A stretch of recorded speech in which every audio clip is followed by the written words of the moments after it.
আহা, কত সুন্দর একটা জীবন। এমন একটা সময় ছিল যখন নৌকার বৈঠাটাও ঠিকঠাক মতো ধরতে পারতাম না, কিন্তু এখন মানুষ শুদ্ধ মালামাল সহ একেবারে সবকিছু নিয়ে নদীর এই পার থেকে ওই পার পারাপার হচ্ছি। ঠিকই তো বলেছ দাদা, কিন্তু মনে তো হচ্ছে এবার আমরা একটা বিপদে পড়ে যাব। হ্যাঁ। কেন রে, কি হয়েছে? খুলে বল আমায় শুনি। সামনে তো যে বর্ষার দিন চলে আসছে, না জানি কোন বিপদ আমাদের এই গ্রামের উপর চলে আসে। হ্যাঁ, ওসব নিয়ে কোনো চিন্তা করিস না। দেখি, কপালে যেটা হওয়ার সেটা তো হবেই, তাই না? কি যে বলবো না তোমাকে রমেশ দাদা, আমি তো মাঝে মাঝে স্বপ্নে লাফ দিয়ে উঠে যাই। তুমি জানো আমি স্বপ্নে কি দেখি? আমি স্বপ্নে দেখি আমাদের এই পুরো গ্রামটা জলে যেন পুরো ভেসে গেছে, সকলে পশু পাখিরা সব মারা গিয়েছে। কি আর করবি বল, যদি কপালে থাকে তাহলে তো সেটা অবশ্যই হবে, তাই না? এখন আর ওসব স্বপ্নের কথা ভেবে কোনো লাভ নেই। এখন যা করছিস তাই নিয়ে ব্যস্ত থাক। হ্যাঁ। কৈলাসপুর যাবে নাকি? হ্যাঁ হ্যাঁ, যাবো যাবো। উঠুন উঠুন। তা কার নৌকাতে উঠে বসবো শুনি? দাদা, আপনি বরং ওই রমেশ দাদার নৌকাতেই উঠে পড়ুন। হ্যাঁ, আমি না হয় একটু পরেই আসছি। আচ্ছা, তাহলে ভাড়া কত নিবে শুনি? ওই আপনি যা ভালো বুঝেন তাই দিয়েন। তা তো ঠিকই আছে, কিন্তু পরে গিয়ে যদি টাকা পয়সা নিয়ে ঝামেলা করো তখন কি হবে? ওসব টাকা পয়সার লোভ দাদা আমাদের আর নেই। আমাদের টাকা পয়সার লোভ যদি থাকতো তাহলে আমরা অনেক কিছুই করে ফেলতে পারতাম। যাকগে, ওসব কথা এখন বাদ দিন। চলুন তো নৌকায় উঠে পড়ুন। চললাম রে, আমি চললাম, তুই একটু পর এসে পড়িস। আচ্ছা দাদা, ঠিক আছে, তুমি যাও, আমি একটু পরে আসছি। ওহ, কি যে করি না, কতদিন যাবত এই গুপ্তধনের আশায় খুঁজতে খুঁজতে এই জঙ্গল ওই জঙ্গল সকল জঙ্গল পাড়ি দিয়ে ফেলছি, কোথাও কোনো গুপ্তধন পাচ্ছি না। যে করে হোক আমাকে এই গুপ্তধন খুঁজে বের করতেই হবে। হ্যাঁ। আরে আরে, এই তো পেয়ে গেছি পেয়ে গেছি। এটার কথাই তো ওই গুপ্তচর বলেছিল। এই গুহার ভেতরেই নাকি অনেক ধন সম্পদ থাকে। তাড়াতাড়ি ঢুকি তো, তাড়াতাড়ি যাই যাই। ওরে বাবা রে বাবা, এত বড় গুহা! আরে আরে, ওটা কি? ওরে বাবা রে বাবা, পেয়ে গেছি রে, পেয়ে গেছি। আমার মনের গুপ্তধন পেয়ে গেছি। যাকে যাক, এই কথা এখন খুব গোপন রাখতে হবে। এলাকার কেউ যেন আমার এই কথা না জানে। হ্যাঁ, এখন আমি আস্তে আস্তে করে এই সমস্ত গুপ্তধন নিয়ে বিক্রি করে অনেক কোটিপতি হয়ে যাব। হা হা হা হা হা।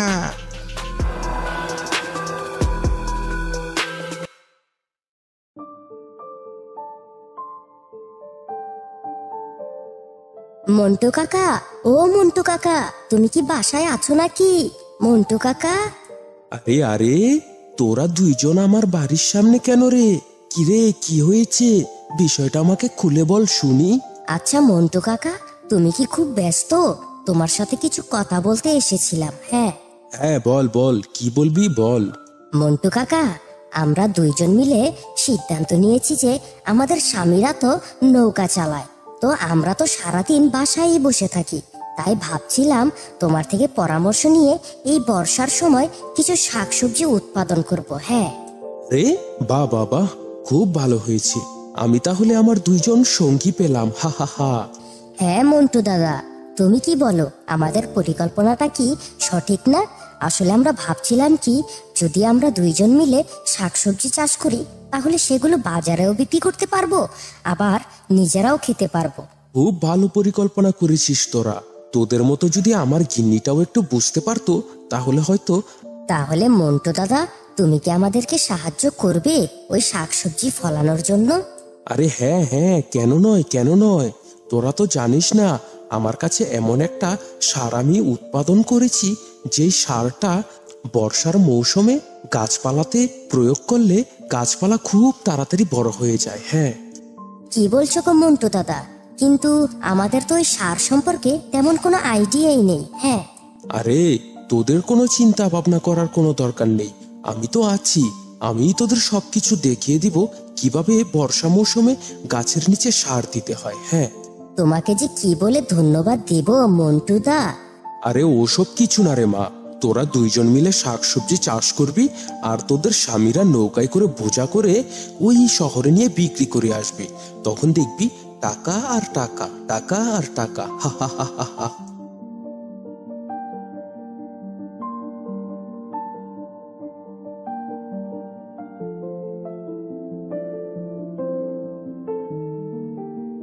তা কি রে, তোরা সকাল সকাল জমিতে এসে পড়েছিস, তোদের কোনো সমস্যা হচ্ছে না তো? না গো মন্টুদা, আমাদের কোনো সমস্যাই হচ্ছে না। তুমি যেভাবে যেভাবে চাষ করতে বলেছো আমরা ঠিক সেভাবেই চাষ করছি। হ্যাঁ।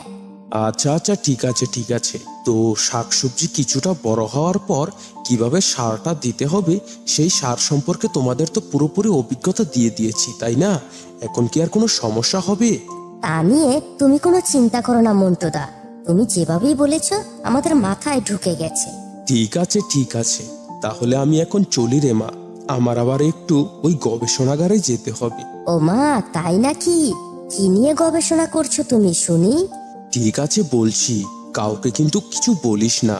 আমি এমন একটা গবেষণা করছি যেন আমাদের এই এলাকার মধ্যে আপেল আঙুর চাষ করা যায়। হ্যাঁ, যাতে সেগুলো শহরে নিয়ে অনেক টাকায় বিক্রি করা যায়। হ্যাঁ।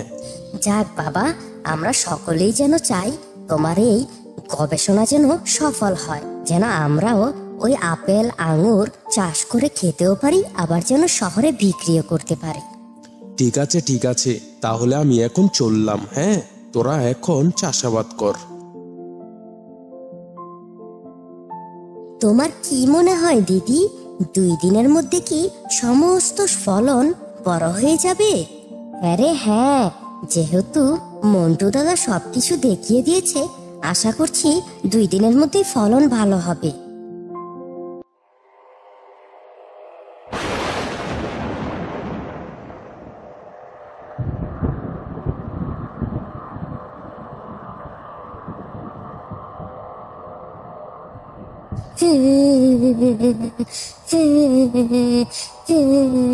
এ আমাদের কি হলো গো? হ্যাঁ, এ আমাদের কি হলো?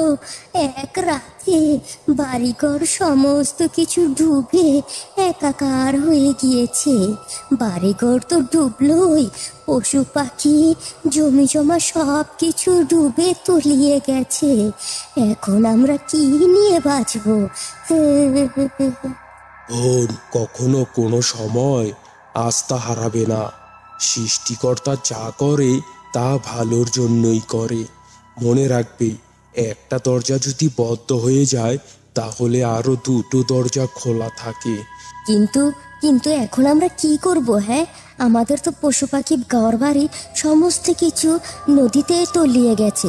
এখন আমরা যাব কোথায়?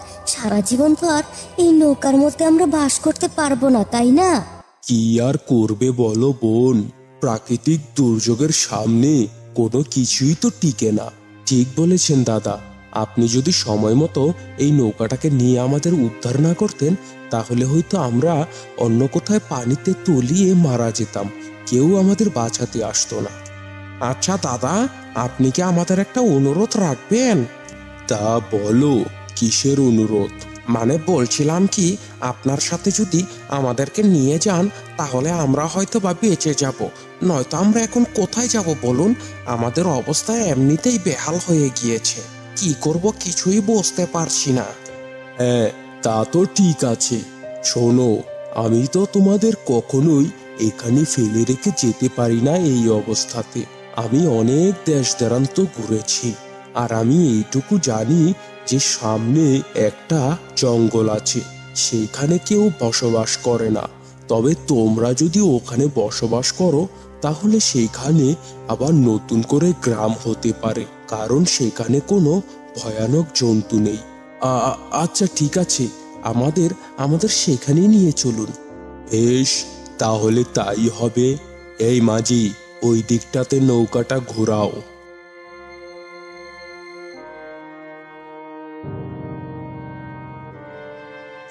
এই যে নাও, তোমাদেরকে এই জঙ্গল পাড়ে রেখে গেলাম।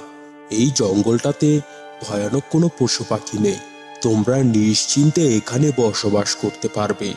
আর শোনো, এইখান থেকে শহরের বাজারটা বেশ দূরে নয়, এই কাছাকাছি। তোমাদেরকে অবশ্যই নৌকা ব্যবহার করতে হবে। আচ্ছা দাদা, ঠিক আছে ঠিক আছে। আপনি আমাদের যে উপকারটা করলেন দাদা, আমরা তো জীবনেও ভুলতে পারবো না। হ্যাঁ, ঠিক বলেছো তুমি। আসলে দাদাবাবু, আপনি যদি না থাকতেন তাহলে হয়তো এতক্ষণে আমরা পানির তলে তলিয়ে মারা যেতাম। যেহেতু আপনি আমাদেরকে এইখানে নামিয়ে দিয়ে গেছেন, আমরা আবার নতুন করে এই গ্রামটাকে সাজিয়ে নেব। আবার এই গ্রামটাকে আমরা আগের গ্রামের মতো ফুটিয়ে তুলবো। হ্যাঁ, ওসব জীবন টিবন সব পরে হবে। হ্যাঁ, অনেক অনেক পুরোহিতের কাছ থেকে শুনেছি এই জঙ্গলে নাকি অনেক গুপ্তধন রয়েছে। একবার যদি এই গুপ্তধন আমি আমার হাতে পেতে পারি না, তাহলে হুর করে ওই শহরে চলে যাব। হ্যাঁ,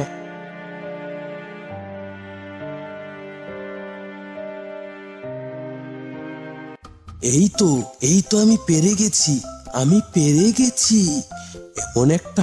এমন একটা রাসায়নিক বানিয়েছি না, এটা যদি গাছের মধ্যে একবার দেওয়া যায় তাহলে সেই গাছ একদিনের মধ্যে বড় হয়ে যাবে, আর পুষ্টি ও গুণে সব ঠিক থাকবে। ওই কোথায় গেলে?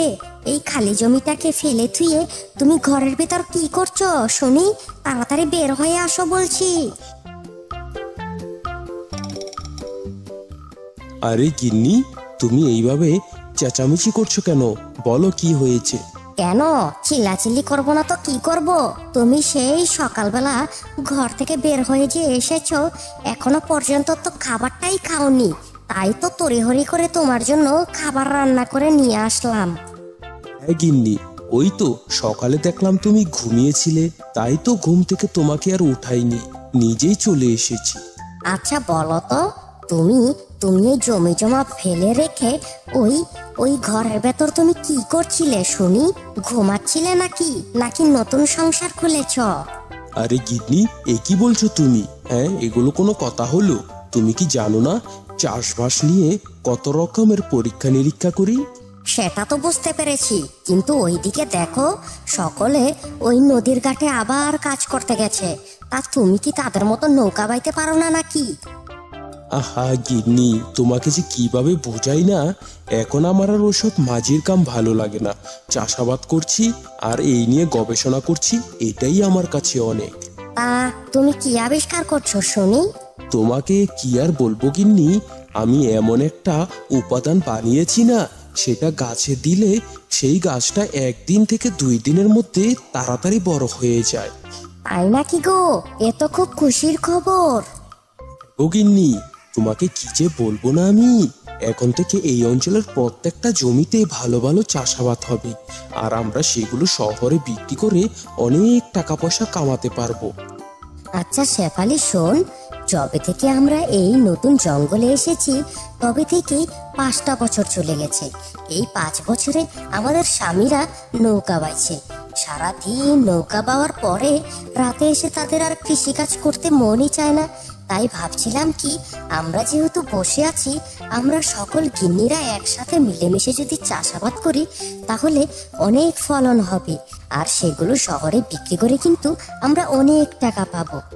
তুমি ঠিকই বলেছ বৌদি, আমাদেরও কিছু একটা করতে হবে। হ্যাঁ, এখন আমি ভাবছি কি, যেহেতু শীতকাল হচ্ছে, তাহলে শীতকালীন ফসলই আমরা ফলাই, এতে তো অনেক উৎপাদন ভালো হবে। দেখো বৌদি, ঠিকই বলেছ, আমরা যদি চাষাবাদ করে আমাদের স্বামীদেরকে দিয়ে দেই, তারা মাঝি নৌকা বেয়ে বেয়ে ওই শাকসবজিগুলো শহরে নিয়ে গিয়ে বিক্রি করবে, আর এতে করে তারা অনেক টাকা পাবে। হ্যাঁ হ্যাঁ, ঠিক বলেছিস। এইভাবে যদি করতে পারি তাহলে আমাদের হাতে অনেক টাকা আসবে, আর আমরা শহর থেকে আরো অনেক কিছু কিনে এনে আমাদের গ্রামটাকে নতুন করে সাজিয়ে নিতে পারবো। হ্যাঁ হ্যাঁ, আমাদের এই গ্রামটাকে অনেক উন্নত করতে হবে। রাস্তার পাশে পাশে সোলার লাইট লাগাতে হবে, এইখানে স্কুল বানাতে হবে, আর চিকিৎসালয় বানাতে হবে, যাতে করে শহর অঞ্চল থেকে অনেক মানুষ আমাদের এই গ্রামে এসে বসবাস করতে পারে। হ্যাঁ, তাহলে জীবিকা নির্বাহ আরো অনেক সুন্দর হবে। তবে এখানে কিন্তু একটা সমস্যা আছে, আমাদের এই পুরো গ্রামে ওই মন্টু দাদা বাদে আর কেউ শাকসবজির চাষ করে না। তাই চল আমরা দুইজনে মিলে ওই মন্টু দাদার কাছে যাই, গিয়ে তার থেকে কিছু বীজ নিয়ে আসি, আর সেগুলো দিয়েই আমরা চাষাবাদ করি। ঠিক আছে ঠিক আছে, চল চল, এখনই চল।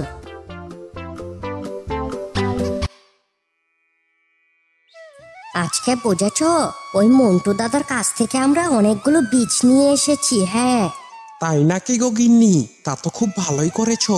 তোমরা সকলে মিলে শাকসবজি ফলাবে, আর আমরা সেগুলো নিয়ে নৌকা করে ওই শহরে নিয়ে বিক্রি করে আসবো।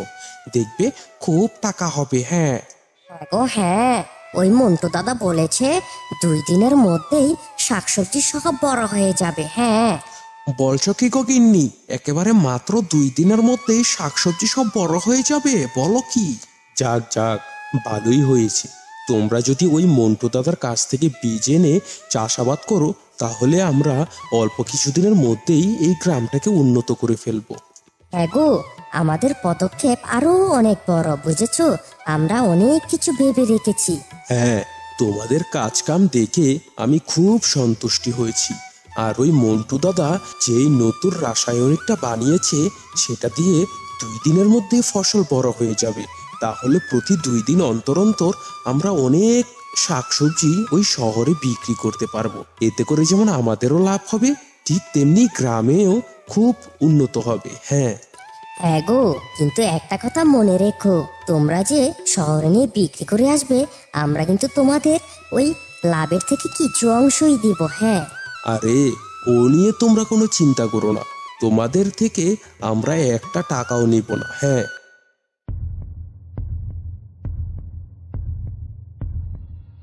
যেটা বলেছিলাম সেটা কি হয়েছে নাকি? তোকে না বলেছি ওই জায়গাটার মধ্যে গেলেই তুই গুপ্তধন পাবি?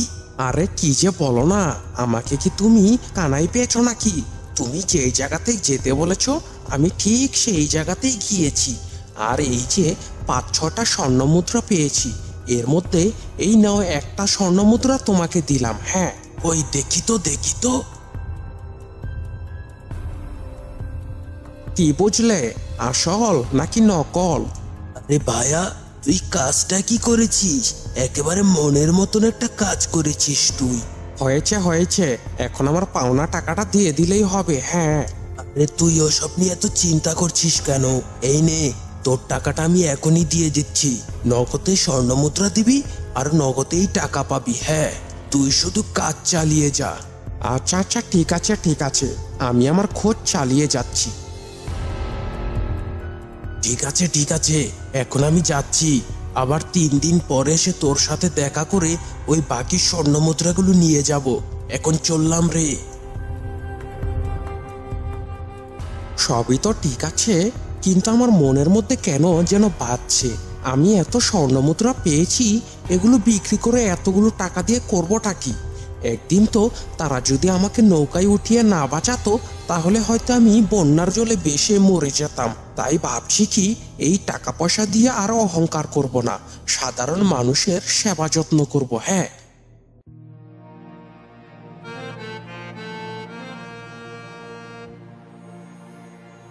আরে ও মন্টুদা, তোমার কাছেই এসেছি, একটু জরুরি কথা ছিল। হ্যাঁ, তা কি খবর রে তোর? হঠাৎ করে আমার কাছে এসলি যে? ওই আর কি, আমার আর খবর। তা তোমার ওই গবেষণাটা কেমন চলছে শুনি?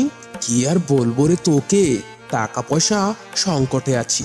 যদি টাকা পয়সা থাকতো, তাহলে শহর থেকে কিছু যন্ত্রপাতি এনে আমার এই গবেষণাটাকে আরো উন্নত করতে পারতাম। কিন্তু দেখ, টাকা পয়সাই নাই। এখন আমি গবেষণাটা কোনো মতো চালিয়ে নিচ্ছি, এই আর কি। তা তোমার ওই যন্ত্রপাতিগুলো শহর থেকে কিনে আনতে কত টাকা লাগতে পারে শুনি?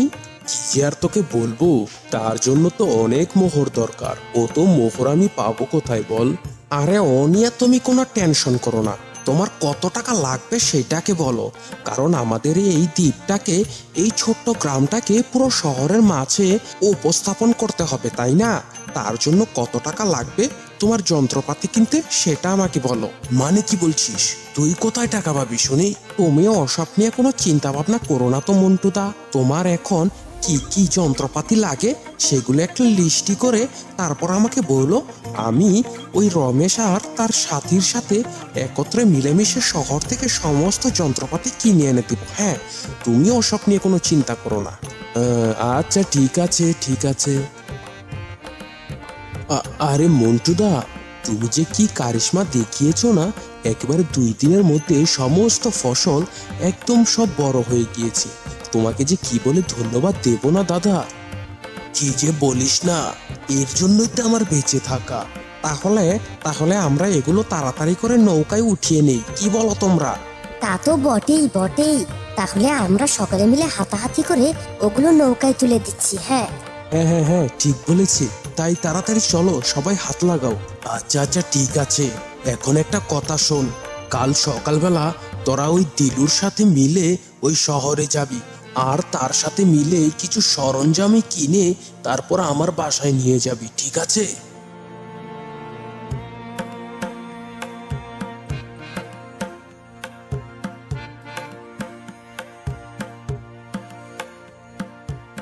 তা রমেশ, কি খবর তোদের? তোরা কি সবাই ভালো আছিস নাকি? দিনকাল কেমন যাচ্ছে? আরে আরে আরে দাদা, আপনি এখানে? অনেক বছর পর আপনার সাথে দেখা হলো। তা আপনি এখানে এসেছেন, আমাদের তো আগে থেকে জানাতে পারতেন। কি আর বলবো তোদের, সেই 5 বছর আগে যে বিদেশে গিয়েছিলাম, সেই বিদেশ থেকে আসতে আসতে আজকে আসলাম। এখন বাসায় যাচ্ছি। তা তোদের কোনো সমস্যা হচ্ছে না তো? আরে দাদা, কি যে বলছেন না, আপনাকে দেখে যে আমাদের কি ভালো লাগছে। আপনি যদি না থাকতেন তাহলে যে আমাদের কি হতো দাদা। আপনার কাছে আমরা সারা জীবন ঋণী। হ্যাঁ, তা তোমাদের পরিবার ও গ্রাম অঞ্চল কিভাবে চলছে? সবকিছু কি ঠিকঠাক আছে তো? যদি কোনো কিছু দরকার হয় তাহলে কিন্তু আমাকে বলবে। হ্যাঁ, না না দাদা, কি বলছেন আপনি? এমন একটা দ্বীপে আমাদের আশ্রয় দিয়েছেন, আমরা সেখানে খুব আরামে আর সুখে আছি। দাদা বাবু, আমাদের গিন্নিরা ও গ্রামের সকল মহিলারা মিলে কৃষি কাজ করছে, অধিক ফলন ফলাচ্ছে, আর আমরা সেইগুলোকে শহরের মধ্যে নিয়ে বিক্রি করছি। হ্যাঁ, দোয়া করি তোরা যেন সব সময় সুখে শান্তিতে বসবাস করতে পারিস। হ্যাঁ দাদা, হ্যাঁ, আপনি সব সময় আমাদেরকে আশীর্বাদ করুন যেন আমরা সংসার নিয়ে, পরিবার নিয়ে খুব সুখে শান্তিতে বসবাস করতে পারি।